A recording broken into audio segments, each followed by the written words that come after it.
Hello, ಎಲ್ರಿಗೂ ನಮಸ್ಕಾರ. ನೇಪಾಳದಲ್ಲಿ ಇಂದು ಮಾತಾಡ್ತಿರೋ ವಿಷಯ ಒಂದೇ, ಜೆನ್ಸಿ ಪೀಳಿಗೆಯ ಶಕ್ತಿ ಬಗ್ಗೆ. ಅವರ ಧ್ವನಿಯಿಂದಾನೇ ಪ್ರಧಾನಮಂತ್ರಿ ಕೆಪಿ ಶರ್ಮಾ ಓಲಿ ಕುಸ್ತಿದ್ದಾರೆ. ಹೇಗೆ ಯುವಕರು ಸಂಪೂರ್ಣ ರಾಜಕೀಯ ಚಿತ್ರಣವನ್ನೇ ಬದಲಾಯಿಸಿದ್ದಾರೆ ಅನ್ನೋದನ್ನ ಈ ವಿಡಿಯೋದಲ್ಲಿ ನೋಡೋಣ. ಇನ್ಯಾಕ್ ತಡ, ಬನ್ನಿ ಇವತ್ತಿನ ವಿಡಿಯೋನ ಶುರು ಮಾಡೋಣ.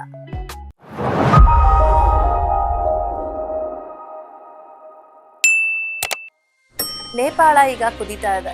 ಕೆಲವೇ ದಿನಗಳಲ್ಲಿ ಯುವಜನತೆ ದೊಡ್ಡ ಮಟ್ಟದ ಭ್ರಷ್ಟಾಚಾರ ವಿರೋಧಿ ಪ್ರತಿಭಟನೆಯನ್ನು ನಡೆಸಿದ್ದಾರೆ.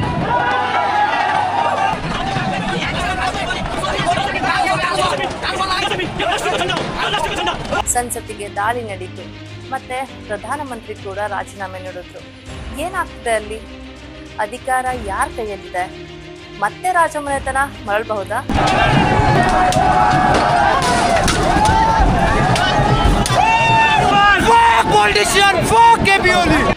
ಇಂದಿನ ಪರಿಸ್ಥಿತಿಯನ್ನ ಅರ್ಥ ಮಾಡ್ಕೊಳ್ಳೋದಕ್ಕೆ ನಾವು ಸ್ವಲ್ಪ ಇತಿಹಾಸದ ಬಗ್ಗೆ ತಿಳ್ಕೋಬೇಕು. 2008ರಲ್ಲಿ 240 ವರ್ಷದ ರಾಜಮನೆತನಕ್ಕೆ ತೆರೆ ಬಿದ್ದಿತ್ತು. ನೇಪಾಳವನ್ನು ಫೆಡರಲ್ ಡೆಮಾಕ್ರೆಟಿಕ್ ರಿಪಬ್ಲಿಕ್ ಆಗಿ ಘೋಷಣೆ ಮಾಡಿದ್ರು. ಆದರೆ ಅದರ ನಂತರ ನಿರಂತರ ಸರ್ಕಾರ ಬದಲಾವಣೆಗಳು, ರಾಜಕೀಯ ಅಸ್ಥಿರತೆ ಜನರಲ್ಲಿ ಅಸಮಾಧಾನಕ್ಕೆ ಕಾರಣ ಆಯಿತು.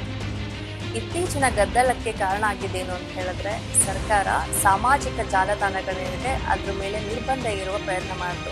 Ban on Instagram, Facebook, etc. Saying this is for social media, no. Yeah. This is for like corruption.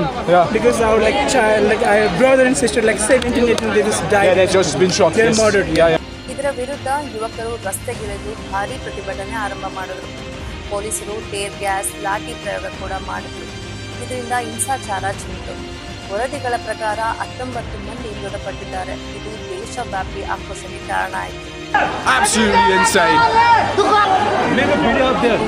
These are all corrupted police officers. You think they're corrupt? This whole system is corrupt. Yeah. Yeah, that's why we want to follow this out. That's why you're all protesting here. Kill 20 people tomorrow, yesterday.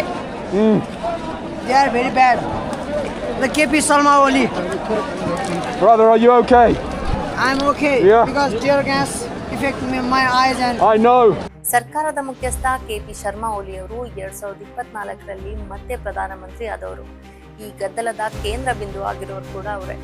ಜನರ ಕೋಪನ ತಣಿಸೋದಕ್ಕೆ ಅವರು ಸಾಮಾಜಿಕ ಜಾಲತಾಣದ ನಿರ್ಬಂಧ ಏನಿತ್ತು ಅದನ್ನ ತೆಗೆದ್ರೂ ಕೂಡ ಪರಿಸ್ಥಿತಿ ಶಾಂತ ಆಗಿಲ್ಲ.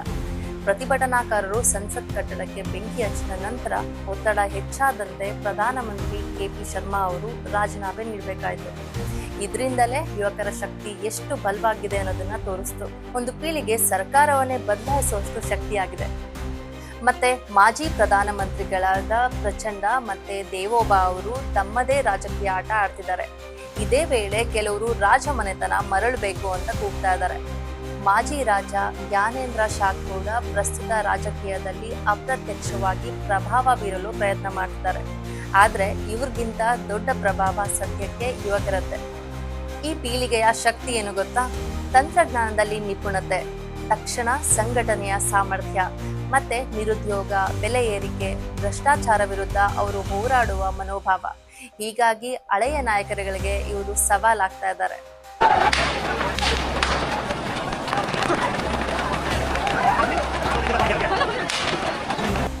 ಇನ್ನು ನೇಪಾಳದ ಭವಿಷ್ಯ 3 ದಾರಿಯಲ್ಲಿದೆ. 1, ಪಕ್ಷಗಳು ಒಗ್ಗೂಡಿ ಸುಧಾರಣೆ ತರ್ತಾರ ಅಂತ ನೋಡೋದು. 2ನೇದು, ಅಸ್ಥಿರತೆ ಮುಂದುವರಿಯುತ್ತಾ ಅಂತ ನೋಡೋದು. 3ನೇದು, ರಾಜಮನೆತನ ಮರಳೋದಕ್ಕೆ ಹಾದಿ ಸಿಗುತ್ತಾ ಅಂತ ನೋಡೋದು. ಈ ನಿರ್ಧಾರದಲ್ಲಿ ಮುಖ್ಯ ಪಾತ್ರ ಯುವಕರದ್ದೇ. ನೇಪಾಳದಲ್ಲಿ ನಡೀತಾ ಇರುವಂತ ಈ ಒಂದು ಹೋರಾಟ ಒಂದು ಸಂದೇಶ.